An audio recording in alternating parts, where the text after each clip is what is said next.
Hello, everybody, and welcome.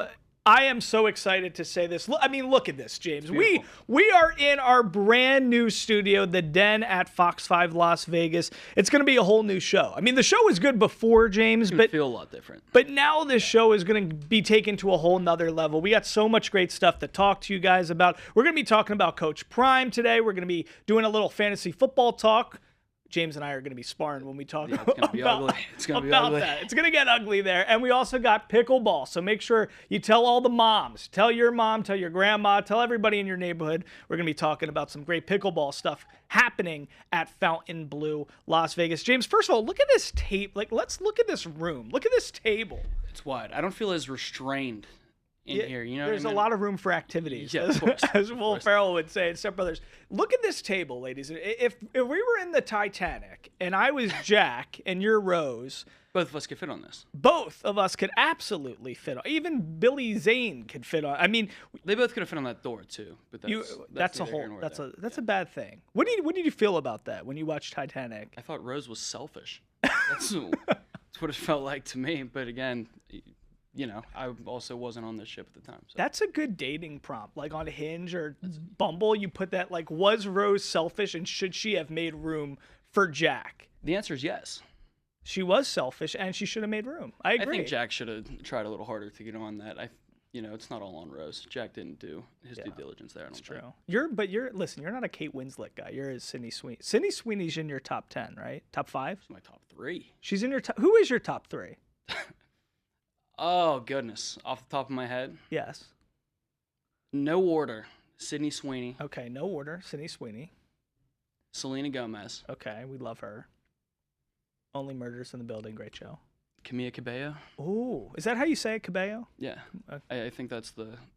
Look how that just went right. You see how softly that came off James's lips? Like he really knows. You really know the pronunciation. Yeah. You got to know it. Guys, we're going to be talking not just about James's dating life. We're going to be talking and the Titanic. We're going to be talking about sports, of course, and we're going to be kicking off everything because we asked you guys at home, basically, Coach Prime. We got to talk, and we said, do you think Deion Sanders could turn around the Colorado Buffaloes season? Is he the right man for the job? The way I wanted to pose it, James, was, is he a better coach or is he a better marketer? But let's first hear what people at home had to say. So once again, we asked everybody, do you think Coach Prime, Deion Sanders, is a good fit and can turn around the Colorado Buffaloes football season this year? This first one is from Samuel Smith. He says, I believe in him. If my best friend Kevin Price can turn an all-girls 5th grade phys ed floor hockey team into third-period champions, then Deion Sanders can do the same for his football team. What's the name of that guy? Kevin Price? This is Samuel Smith. His friend who's leading this all-girls 5th grade phys ed floor hockey team in third period is named Kevin Price. Yeah, that is one of the all-time responses we've gotten here on Sound Off Sports. I mean, here's the thing about Deion Sanders.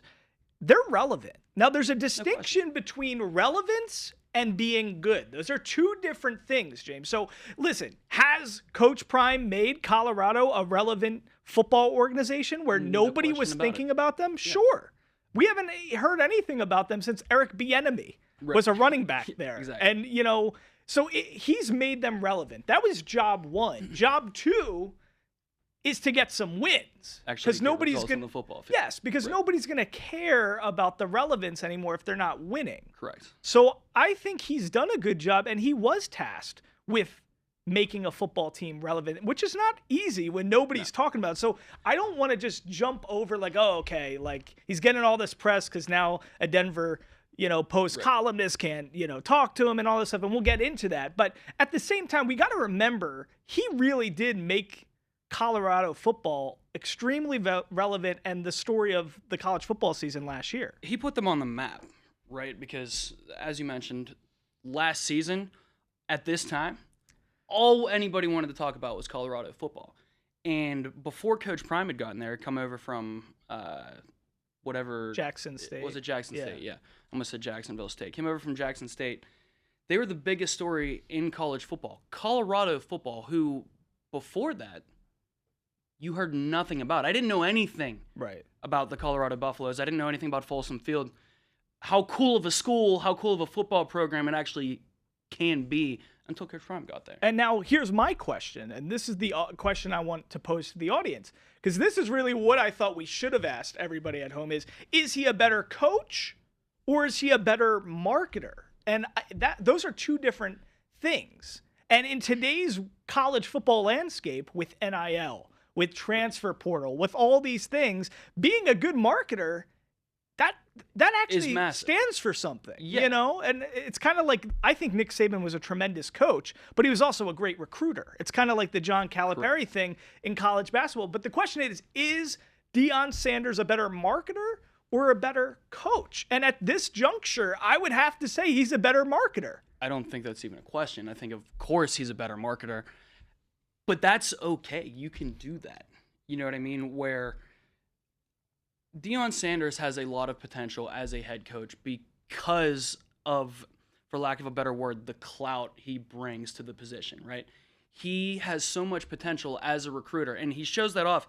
Cleans up in the transfer portal. 2023 had the number one recruiting class, number one transfer portal recruiting class, had brought in 52 recruits. That was the most by far.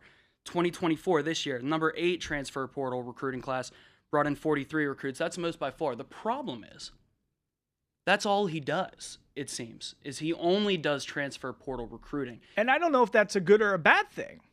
I think what scares a lot of Colorado fans is they feel like because he's only recruiting out of the transfer portal, they fear that he's just going to leave once Shedeur and Shiloh are gone, that he's not building something that can be stable for years and years to come. Which he might not be is what happens with high school recruiting. He might not be building a program, but it's a great point you bring up, James, because here's the deal.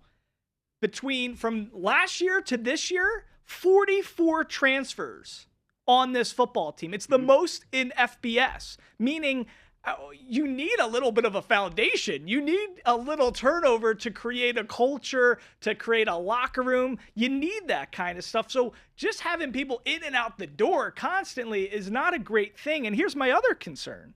We know about Travis Hunter, the great dual player who's like, he's like a Babe Ruth or a Shohei Ohtani. He's playing both sides of the field. He's playing corner and wide receiver.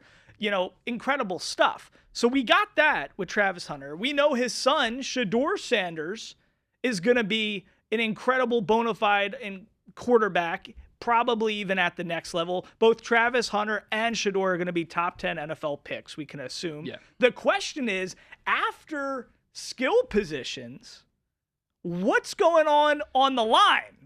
Because let's remember what football's all about. Issue for them last when we go to Georgia, when we go to Auburn, when we go to all these SEC schools, Alabama, it's about what's happening in the trenches. It's about what's happening on that O-line, that D-line. Is he getting recruits to come to Colorado to play for him, the people who really know what football is? I think what the question is, can Colorado turn this around? Can Coach Sanders turn this around next year? They have the weapons. They have Shedeur Sanders, who I think is the best quarterback in college football. They have Travis Hunter, who's the best two-way player in the game. Both going to be top 10 picks, as you mentioned. But what's going on with the O-line? It was a huge problem for them last year in the Pac-12. And granted, the Big 12 isn't known for its physicality up front, but Shedeur was running for his life. And is it going to be just the same old? Because if it is, I'm not sure they're going to have more than 6 wins. I do think they'll be better this year. They'll rebound off that. Let's talk about this schedule. It's a super tough schedule, ladies and gentlemen. They got Nebraska, Baylor, K-State, Arizona, Utah, Kansas, and Oklahoma State. Just in October and November alone, Arizona's currently ranked 21, Utah 12, Kansas 22, and Oklahoma State 17. That's a tough stretch right there. They start off the season against North Dakota State, but once that season keeps going through October and November, that's a tough stretch right there. Well, and I think that North Dakota State game that's going to be played on Thursday. That's not a gimme. That's not a gimme. I think, listen, I'm not going to sit here and pretend like I know a whole bunch about North Dakota State's roster, but I can tell you they're not going to be a joke up front. So if Colorado's not careful, that game's going to be dangerous for them. Right. No question. It's interesting stuff. Let's hear what more people at home are saying about our posed question. Is Deion Sanders the Messiah. Can he turn around this Colorado Buffalo team? Tommy Crow on Facebook says, not at all. All he's worried about is his son.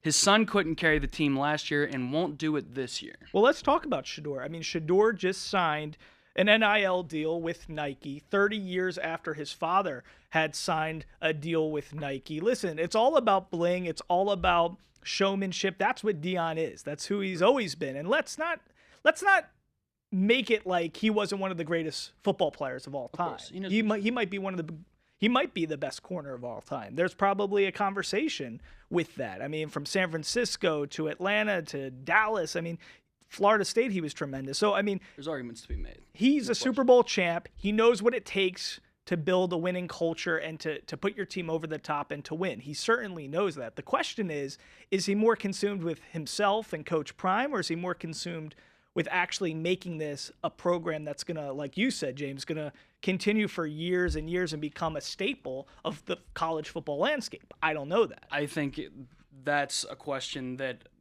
a lot of people in Boulder, Colorado are asking themselves, like, is he more concerned with himself getting his kids into a good place when they enter the NFL, or is he really there to build a program that's going to be sustainable for a long, long time? We don't know. And we can all agree this, though. This is one thing we do know.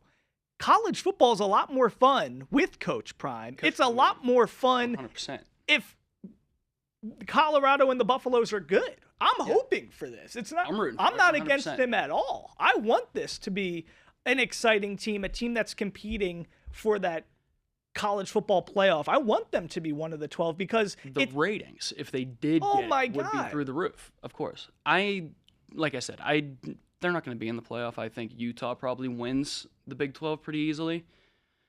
But I'm rooting for them, It's just a matter of what are they going to do up front, because we know they got the weapons. They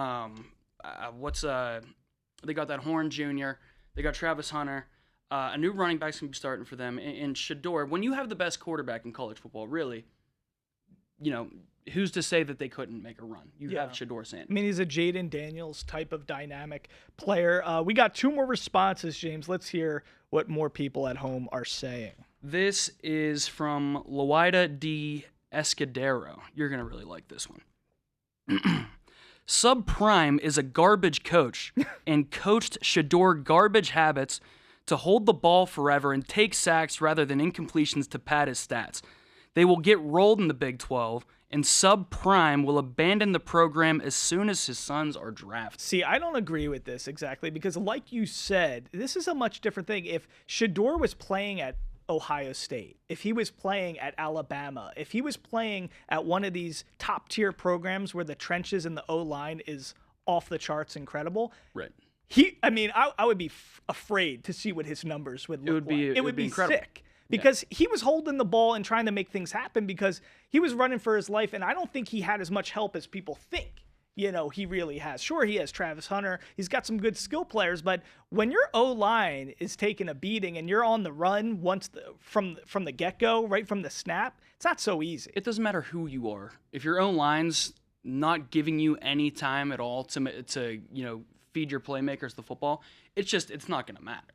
But to your point, if this dude was at Ohio State, if this dude was at Bama, Georgia, be unstoppable. And I don't even know if he's got the same from a coaching standpoint. Like Ohio State this year, there's so much talk about them because Chip Kelly is the offensive coordinator. And you can say whatever you want about Chip Kelly and his time at UCLA or his time with the Eagles in the NFL, but the bottom line is at Oregon, he was a genius.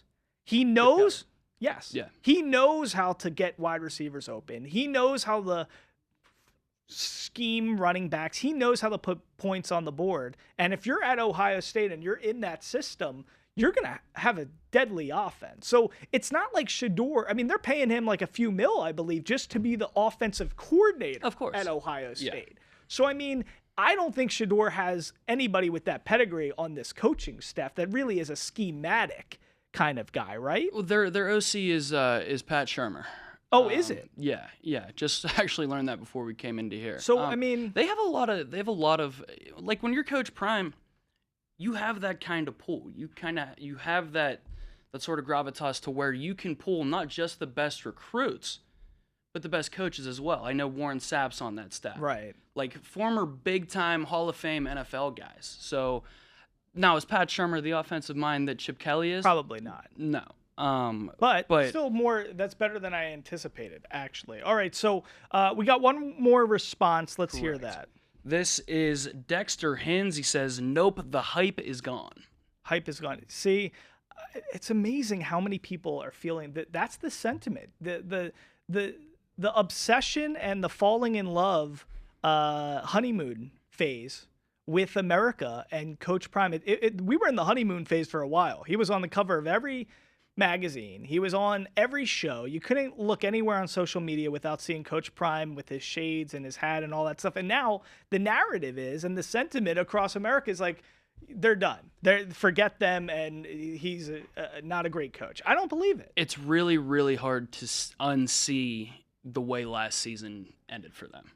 They started out hot, beat TCU, a team that was in the Natty the year prior, beat Nebraska, held on against Colorado State, dropped a bad one against Oregon, rebounded against Oregon State, and then lost 6 straight to lose the season. Yeah. So I think that it all started on that Stanford game where they blew like a 30-point lead or something like that, and that kind of sent that ball rolling down the hill where they lost 6 straight and finished 4-8. People are having a tough time unseeing that and how bad the O-line was, and you can't blame them. Like, they brought in a great transfer portal recruiting class, but the question is still, we've been beating this on the head all block, but it's going to be what is going on up front. Can this O-line move people in production? Shedeur Sanders. James, you and I have been going at it, head to head. I mean, we've been almost taking each other's heads off immediately after the Dr. Feinberg Invitational Draft at Circa last weekend. Jason Feinberg's annual league that he always does, Circa. It's an incredible place to host a fantasy football draft party. It was so much fun, but I was zagging when everybody else was zigging in this draft, and I felt pretty good about how my team turned out at the end of the draft. But my buddy, one of my best friends, my producer, my guy who's my partner in crime, James Edward Barrickman IV, he was disgusted. He thought I was inept. You thought I was out of my mind. And let me mind you, I won this league. I won this league 2 years ago. I kind of know a little bit about fantasy football. Tell everybody at home why you were so upset with my team, because we did pose this to the audience at home as well on social media. I never once said that you were inept. I never once said that you were out of your mind. I know you as a great fantasy football mind. Yes. And I think that's part of why I was so upset with what you did here. What did I do? Let's take a look at this draft, right? So we posted on social media on FOX5 Las Vegas. We posted my draft, Jason Feinberg's draft, as well as James's draft. 3 different lists there, and we got a response from one person. From Heather Reddy. Heather Reddy. Now, Heather did... She knows ball. Heather Reddy. She knows ball. Heather said the best team was James. Yep. Who knows? She said number 3. But let's talk a little bit about how the draft fell, because I was selecting at number 4. You were selecting at... Number 2. Number 2. And Jason Feinberg was at number 12. So, weird year. Listen, let's just kind of give a brief overview of what's happening in fantasy football this year. In traditional leagues like this one, PPR, where you're getting a point per reception, wide receivers are highly valued. There's not a lot of running backs it's not a deep position this year. There's just not a lot of singular workhorse bell cow running backs anymore. It's mostly running back by committee in the NFL. So if you can get a top tier one, that's a big deal. But wide receivers deep, tight ends deep, and it's all about value. That's what fantasy football is about. It's about value and not reaching when everybody else is trying to fill out their lineup. I felt like during this draft, everybody's just going through the motions trying to say, okay, I need a tight end, I need a wide receiver, I need a running back. And they're just like going through filling their roster rather than saying, okay, wait, let me take a look at the landscape. You're telling me Malik Neighbors is still on the board. Why am I going to reach for, DeAndre Swift right now, where I can get a potentially top 20, top 5, top 10 wide receiver?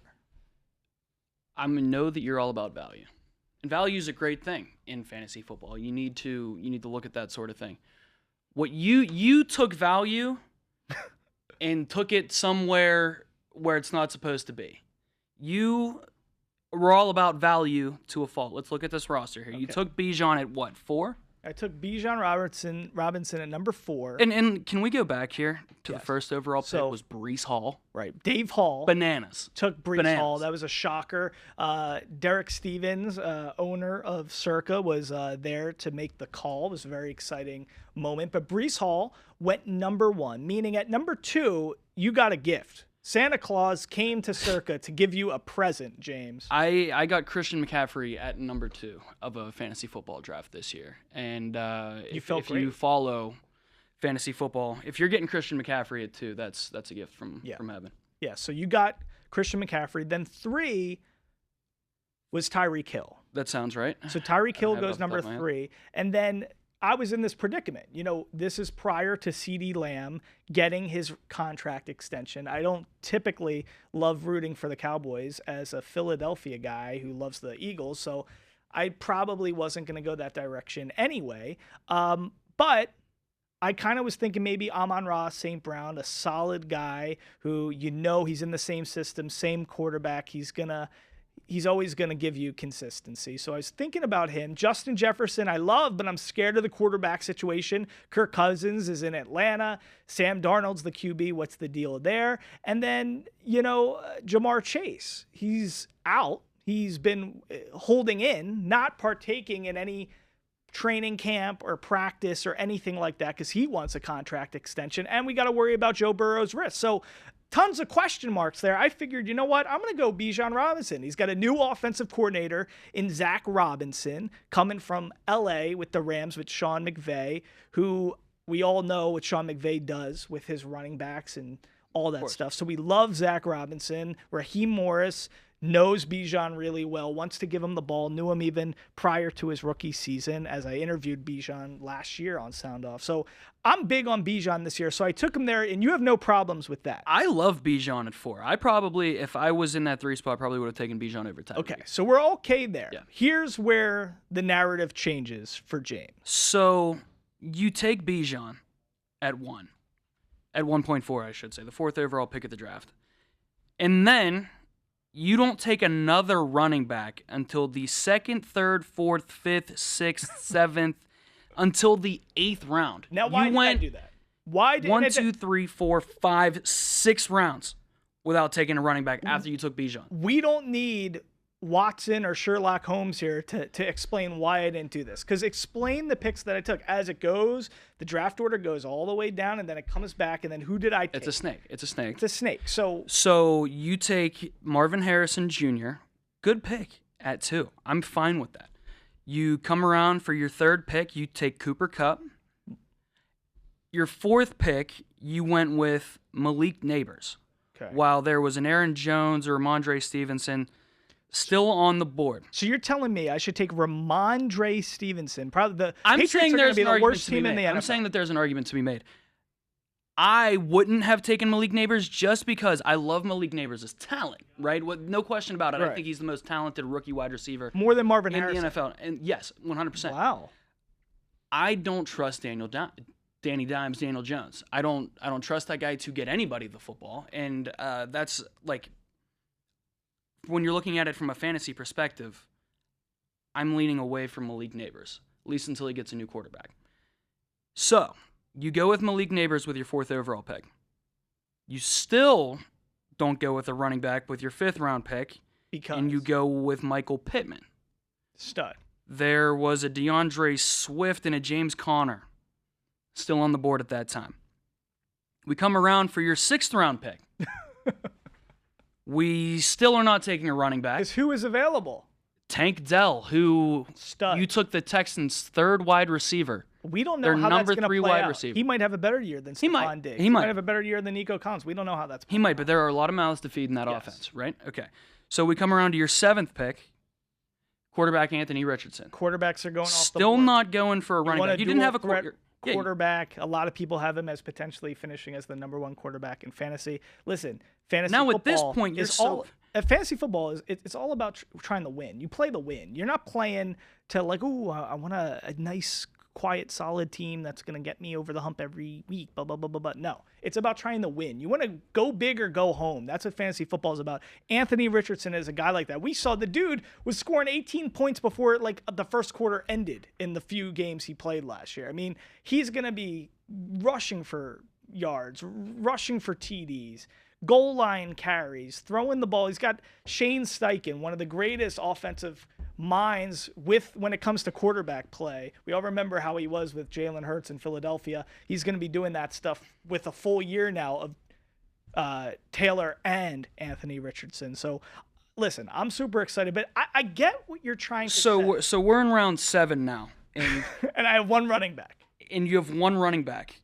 So we get to round 8. It is round 8, pick 9. And we finally get our second running back here. A stud. A stud?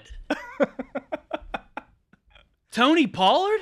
Listen. We don't even know if Tony Pollard's going to be the starter. It's going to be Tyjae Spears. I'll come on here and say that right now, that Tyjae Spears is the RB1 in Tennessee over Tony Pollard. He's not going to be the starter. Well, and hang on. Regardless of your argument here that you're swinging for the fences and it's not some ho-hum team where you're just playing it safe and filling out your lineup. Ho-hum? You can't play all these guys. You can only play 3 out of the 5 wide receivers you took between rounds 2 and 6. Have you heard of a bye week? Have you ever heard of bye weeks? I've heard of a bye week.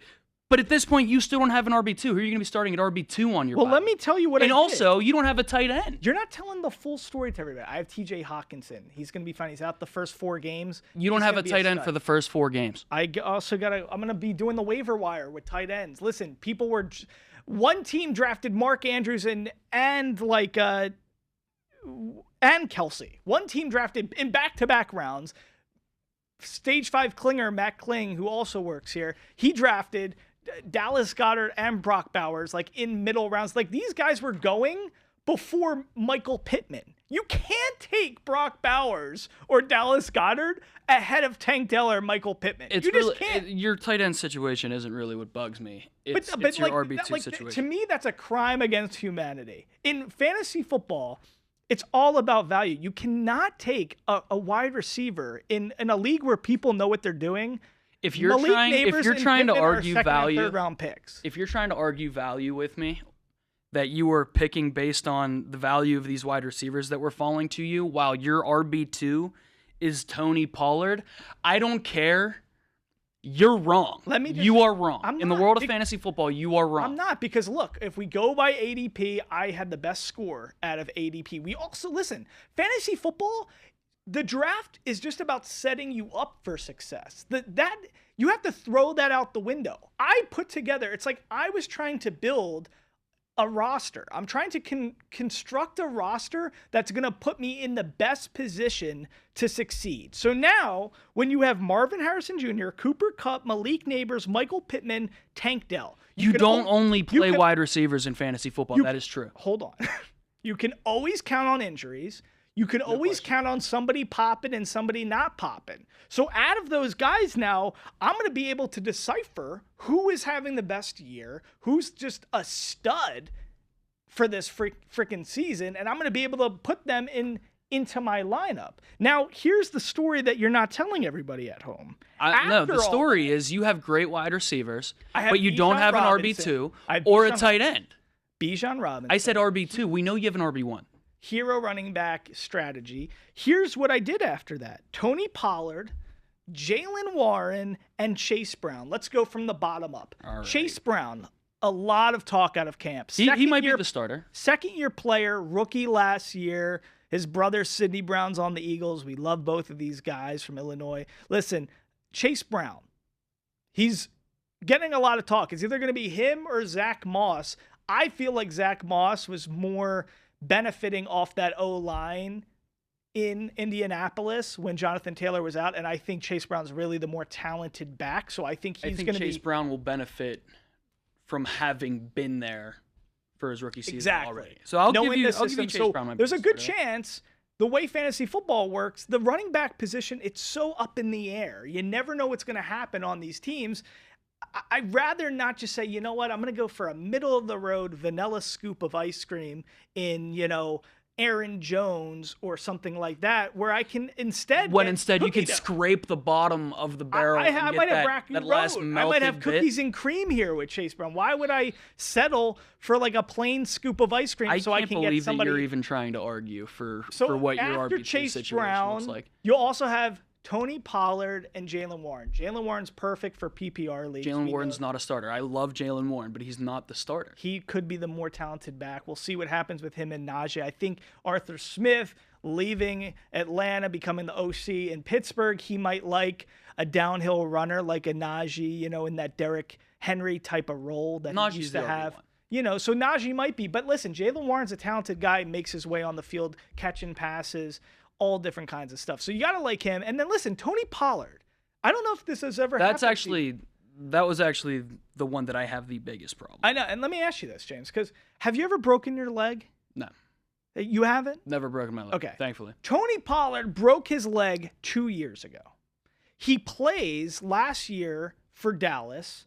He was a great dude. The argument against him is, hey, Zeke was there, Tony Pollard's there, and finally he's going to get the bulk of the carries because Zeke went out the door and went to New England and then played what for happened? The Patriots, right? So Tony Pollard gets all the bulk of the carries and now doesn't have such a great season with the Cowboys. But it was an utter disappointment. It was a disappointment. And in fantasy leagues last year, I didn't partake in this, but people were taking him in the first and second round of their fantasy league. So Tony Pollard now is the workhorse back last year in Dallas. He's coming off a broken leg. He doesn't do a lot with the opportunity. Well, guess what? Now he's in Tennessee. He's there. He's got Callahan's as the father-son coaching duo. They know about offensive line play. The father, who's the O-line coach there, left his gig to go join his son in Tennessee, and now he knows O-line play. Tony Pollard is a year removed now from a broken leg. A broken leg. It doesn't take a year to really recover and feel good after a broken leg. He literally told reporters it wasn't until like mid-end of year last year where I actually felt back to my normal self. So now he's going to be You're saying he's there. 100% healthy now. Now he's 100% healthy. Now he's with a reinvigorated team system there with better O-line play. They got Skoronski from Northwestern a year ago. They got J.C. Latham from Alabama. They're investing all these picks in their O-line. And now, yes, he's going to compete with Tajay Spears from Tulane, who's a very talented back. Who they like a lot. But they paid Tony Pollard a pretty penny. So he's going to be getting on that field, and it's not like he's going to have a second chance. So there's a world where a guy who was going in the first or second round last year, he doesn't fall off the face of the earth. It's just not what happens in fantasy football. I just don't agree that your logic of somehow his situation now in Tennessee, outside of him maybe being more healthy, is better than what he was in last year with Dallas. And he was the only guy last year in that Dallas backfield. He was the star. And now this year he comes in with Tajay Spears, who they like a lot, and he's going to be fighting for carries, trying to take his spot over as the number one. I mean, Dallas and Tennessee are two different things. Dak throws the ball 50 times a game. Tennessee likes to run the football. Tennessee likes to throw the football. Will Levis, we don't know, run the football. We don't know what Will Levis can do as a passer, exactly yet. So just so I understand this, you're saying you would just be enthralled with my team if instead of taking Neighbors, I took James Conner. Like if I did that one little thing there, and now are you saying, oh, Mike, you drafted the best team in this draft? No. I would still say your running backs are weak-ish, but like how many rounds did you go? 1, 2, 3, 4, 5, 6, 7 rounds between your first and second running back. And then I went 3 straight rounds of running back. Tell everybody at home your team. Let's do that. Yeah, let's take a look at mine. Who was it? Heather Reddy. She loves Heather Reddy this at team. home says I have. I the don't best know. squad. I'm not entirely certain you're not like dating this Heather Reddy. No, of course. Are we not. sure? No. Because there can be a conspiracy out there that me and Heather. She's backing her boy. Maybe I did text Heather and told her to comment on this Facebook post. Okay, we got number 2 overall. We took Christian McCaffrey.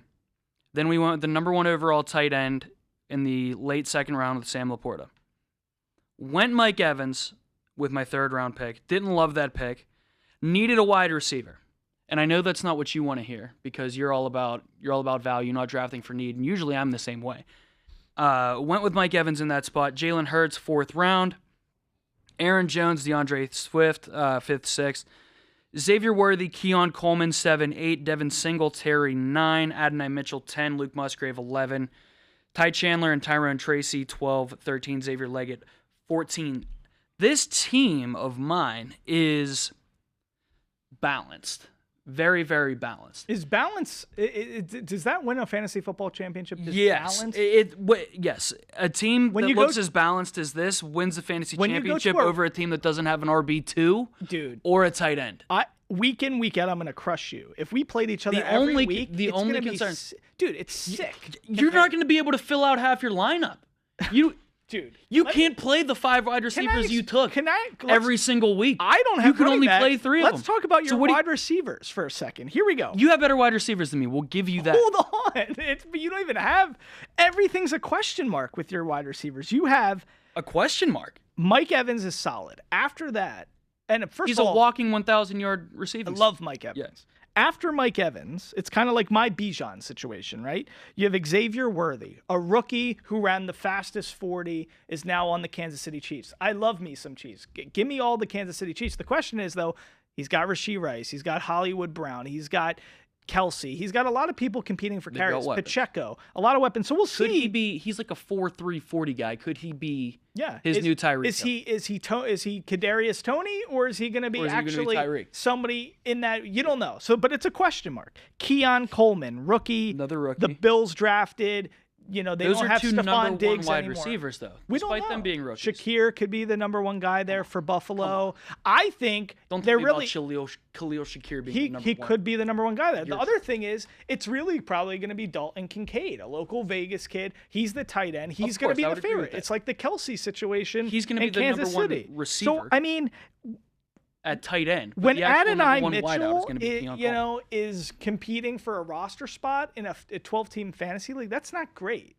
So I just think, listen, sure, I'm going to have some questions at running back at that RB2 spot, but if a Pollard, I have more faith in Pollard, Warren, or Chase Brown popping than I have in the confidence of Xavier Worthy, Coleman. That's just wrong. That's just wrong.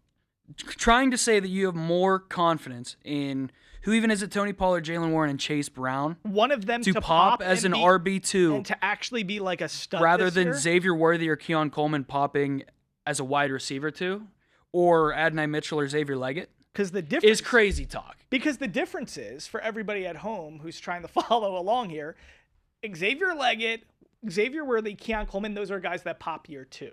They're not the wide receivers that pop in a year. Think about how many rookie wide receivers pop in fantasy football every single year. That's why I took Marvin Harrison Jr. and Malik Neighbors, because they're top 5 picks.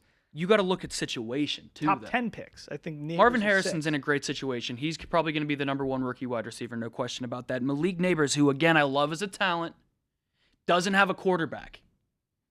So when we're talking fantasy football, so let me just get how are you going to get Malik Neighbors the football? So let me get this on the record. You rather have Adonai Mitchell, Xavier Worthy, or Keon Coleman than Malik Neighbors in fantasy football? Yes. Make sure you say that again, because I want everybody. I want this. I might not go as far as like Adonai Mitchell or Xavier Leggett, but Xavier Worthy and Keon Coleman, I absolutely would rather have in fantasy this year than Malik Neighbors. You got to look at the situation.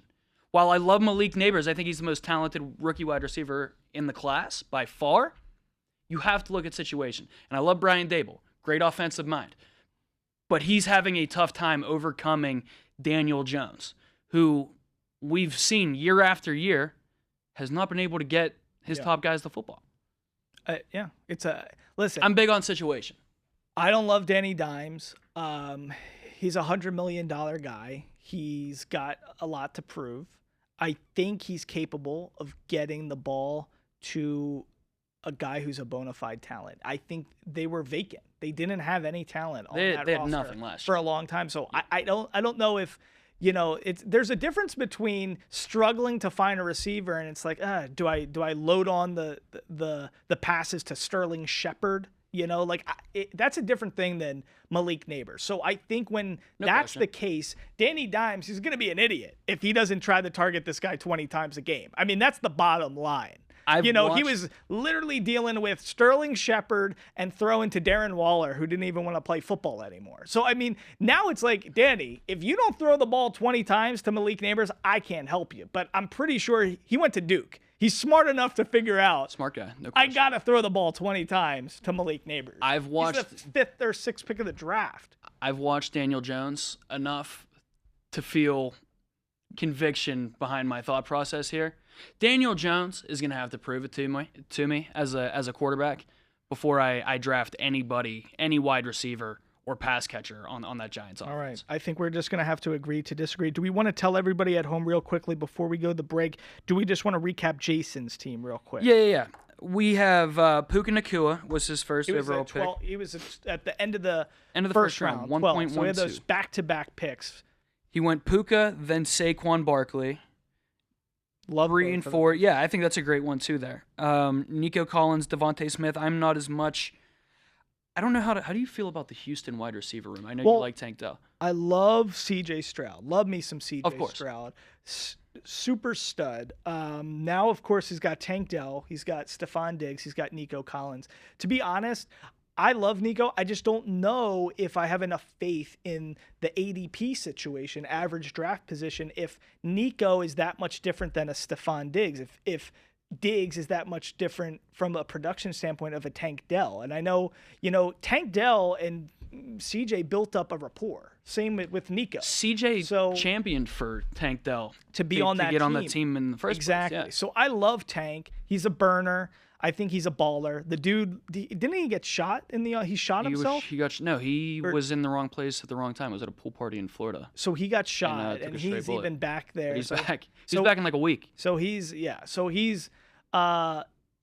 back. He's doing well. I think there's going to be a built-up rapport there with him and Nico. The question is, and the reason why I do like Diggs is because Diggs is playing for another contract. I always like drafting guys who are playing for another contract. The T. Higgins, like this year, I like T. Higgins and Diggs a lot, depending where you get them, because they're studs. They know how to play football. They can get separation. They both are pretty good at yak and great route runners. They got, tremendous ability. And they're playing for new contracts. I mean, T. Higgins has been on a franchise tag like forever, right. It feels like. And Diggs now is on he gets shipped out of Buffalo. He wasn't happy there. Now he gets to go try to compete for something and play with a loaded wide receiver room, and he's going to have to earn his keep. It's a weird thing because Nico Collins versus Tank Dell. Nico was the better fantasy receiver last year, but who kind of has the edge there? Well, Tank was season? A rookie. Right. Year 2 but leap now, for a lot now of you bring in an all-pro receiver in Stephon Diggs. Does he jump all of those guys and become C.J. Stroud's favorite target? Or does, because he is aging, does he just kind of fall into third place there? So I'm nervous about drafting Houston wide receivers for that reason. I just don't know. You know what I mean? Yeah. It's weird. It's weird, but I think I still like kind of where he got the guys. Yeah. And then he kind of rounds out his team with Evan Ingram. He had the most targets last year. Devontae Smith in the fourth. Devontae, you gotta love. Zamir White, here in Las Vegas, after Josh Jacobs gets shipped out and is now with the Packers. Zamir White's looking like he's going to be the lead running back here for the Raiders. And, he got Calvin Ridley, good value, Jordan Love, Zach Moss, and Jerome Ford, 2 guys who could potentially be the starters in their respective places in Cincinnati and Cleveland. And so he rounds out the team with a pretty solid roster. I think me and him have really great rosters. I also think Danny, who's in our league with the Dandelions, had a great draft, and so did Dave Hall. So I think there's a lot of competition, a lot of teams. I'm excited. The Stallions have a good team. They won last year. So a lot of competition in the Dr. Feinberg Invitational. But just to make sure as we're wrapping this up, on the record, you rather have Keon Coleman and Xavier Worthy than Malik Neighbors this year in fantasy. I want to look right in the camera for this. Because we better get this, because we're absolutely going to be coming back in future weeks, and you're going to have to make a statement. 2-3 months down the line, if you're going to have to hire a PR agency. Re-pull this back up. I would rather have Xavier Worthy for sure, and Keon Coleman for sure on my fantasy team over Malik Neighbors. Cut it there. Okay. Wow, you weren't crossing. But again, I your love Malik Neighbors, the player. I just don't think I love him as a fantasy prospect because of his quarterback situation. It's Daniel Jones that I don't like. It's not that I don't like Malik Neighbors. It's Daniel Jones. And before we go to the break, just out of those 3 teams that we reviewed here, you, me, and Jason, who has the best? Rank us 1, 2, and 3. Listen, I think I'm 1. Okay. And maybe I'm a little biased, but I truly think from a balance all over, I'm number 1. Jason's 2. You're 3. I cannot see past that RB2 and tight end situation. The great thing is, if you were just like doing like a whole, shtick here to be I know you think contrarian, so we can you argue think I do for that this to you, show, but I don't. Which was like, listen, I would actually respect it if he was just doing this for the show to be like Skip Bayless, so we could have some fun and argue. He's actually like, he feels this deep down in his bones. Yes. It's not that I know you think that I just am anti Mike Davis on everything, but I'm not. I just truly questioned your draft strategy here, and I think out of me, you, and Feinberg, you have the worst team. I can't see past the RB2 and tight end situation. All right, guys, we'll see what happens. That's what makes fantasy football great. Stuff, arguments, camaraderie, competition, all these great things, complaining. It's all good stuff when it comes to fantasy football. I want to talk a little bit about this exciting development here. We keep mentioning it. We're here in the den at FOX5 Studios. Show feels different. Show looks different. It's exciting stuff because, listen, we're really trying to get to you guys wherever you are, whether it's in your car, your commute, taking out the trash, walking the dog. We want to make sure you're able to hear us and see us. So this show now, Sound Off Sports, is going to be totally different. We're going to be a podcast. We're going to be a full show, as you can tell on TV, Silver State Sports and Entertainment Network. When we air on Friday nights, we're a little bit more of a shorter, condensed version of ourselves. We got to fit into that half-hour block. So now we're going to be a full show. If the show warrants an hour-and-a-half conversation of me and James arguing, we'll do that. If it warrants 2.5 hours of doing that, we'll do that. We're going to have guests in studio. It's going to be a totally different feel. So the big thing is Friday nights, like usual, check your local listings. 5.2. Cox Channel 125. That's the Silver State Sports and Entertainment Network. So our Friday nights there, our usual show. But you got to make sure you're following us on social. You're checking us out on YouTube and wherever you get your podcasts, because this full show, that's going to be there. So you can listen in the car, listen on your commute, listen while you're running, walking the dog, whatever you want to do, we're going to be there for you. I mean, just look at this room. Man, it's gorgeous. It fits what the show is. We talk about this all the time. This is a little bit of a better space for what we want to do. And shout out to our production and engineering team. Clap it up for them one time. Great people. Andy, Ryan, Doug, so many great people. Jeff, Nanelle, Daphne, so many great people who really made this vision happen. Mike Core, we got to thank, our big boss, man. It's a great vision. Listen, I've been here for 5 years here at FOX5, and I was here at the old podcast room. I started the first podcast here, and we're on the come up, baby. I'd say this is a little bit of an upgrade. This is from the old podcast room. This is like as big of an upgrade as it reminds me of like a Keon Coleman to like a Malik Neighbors, like that big Here we go. That big of an upgrade. I'm out of gas on that argument. Listen, everybody, thank you so much for always tuning in with us. We're hoping you're loving this new vibe, this new look, this new feel. We're excited to be here with you. And James, I usually have to host Sin City Beat, before this show now, but I'm going to try to come in and look cool like you. Like, I'm going to try to be a little more youthful. A little more casual. I'm going to try that. So you don't know what you're going to see. Yeah, wear a hoodie. Yeah, Bill Belichick. Cut the sleeves off. We'll do that, guys. Thanks so much for joining us. We always love hearing from you on Sound Off Sports. We'll see you next time here in the den at FOX5 Studios. Brand new look, brand new feel, but the same old fun you've become accustomed to. So make sure you tune in, and we'll see you here next time from the den. I'm Mike Davis. That's James Edward Barrickman, the fourth, my main man. We'll see you next time here on SOS.